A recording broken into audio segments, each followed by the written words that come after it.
во Полска.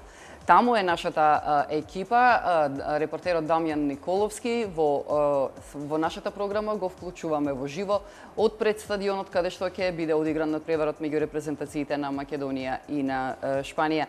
Дамјан, поздрав, добар ден и што можеш се да споделиш со нас од овој ваш прв ден во Полска? Поздрав од Гдинија за сите гледачи на телевизија Нова, поздрав до вас во студиото, поздрав од јужниот брег на Балтичкото море.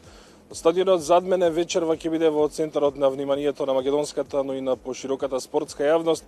Македонската фудбалска селекција го дочека историскиот ден, дуелот против големата и фаворизирана Шпанија.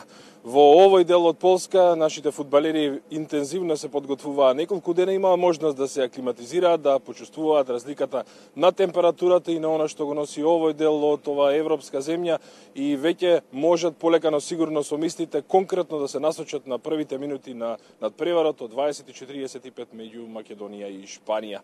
Прекрасно место за фудбал, одлични услови, би рекол стадионот Миевски со 15.000 столчиња, можност за намивачите да го проследат овој надпревар, но и нашите фудбалери да уживаат. Подлогата е одлична, имавме можност тоа веќе и да го видиме и да го почувствуваме. Секако ќе споменам и ќе кажам дека овој стадион не само што денеска ќе биде во центарот на вниманието, туку ќе биде и во третото коло кога Македонија ќе игра против Португалија. Македонската фудбалска селекција во пресрет на овој надпревар немаше ниту еден проблем околу подготовките или повредените фудбалери. Се надеваме дека тоа ќе остане и така во следните денови до крајот на настапот на ова европско фудбалско првенство за играчи до 21 година. Селекторот Милевски на официјалната пресконференција пред соочувањето со Црвената фурија посочи дека очекува борбеност, дисциплина и мотивирани фудбалери. Тој вели: ние дојдовме во Полска за да уживаме. Низ квалификациите покажавме дека имаме квалитет во една исклучително силна конкуренција, бевме првопласирани во групата и со тоа обезбедивме пласман ново европско.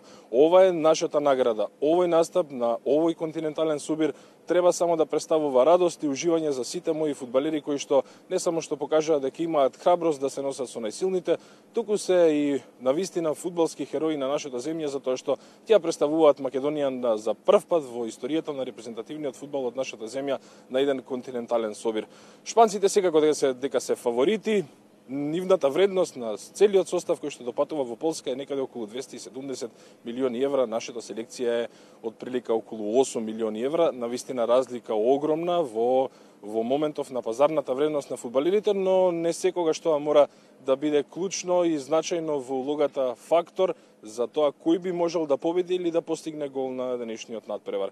Фаворитите Шпанија секако се во исчекување на нивниот прв надпревар, исто како и нашите фудбалери, но притисокот би рекол дека е повеќе на нивната страна, пред се заради тоа што Црвената фурија е еден од фаворитите за највисок дострел и можеби освојување на европскиот трон во оваа конкуренција, додека Македонија како дебитант треба само да покаже дел од играта која што ја красеше во текот на самиот квалификацијски циклус. Затоа ќе најавам дека Македонија и Шпанија е важен надпревар и за шпанците и за македонците, но пред се за нашата јавност која што се надевам дека ќе има можност да се израдува на првиот гол на македонска фудбалска репрезентација на едно европско првенство. Повеќе информации околу настанот во Шпанија, верувам дека ќе имаме и во следните вклучувања за сите гледачи на телевизија Нова.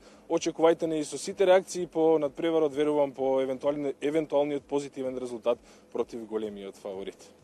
Дамјан, ти благодарам за ова твое прво јавување од Полска.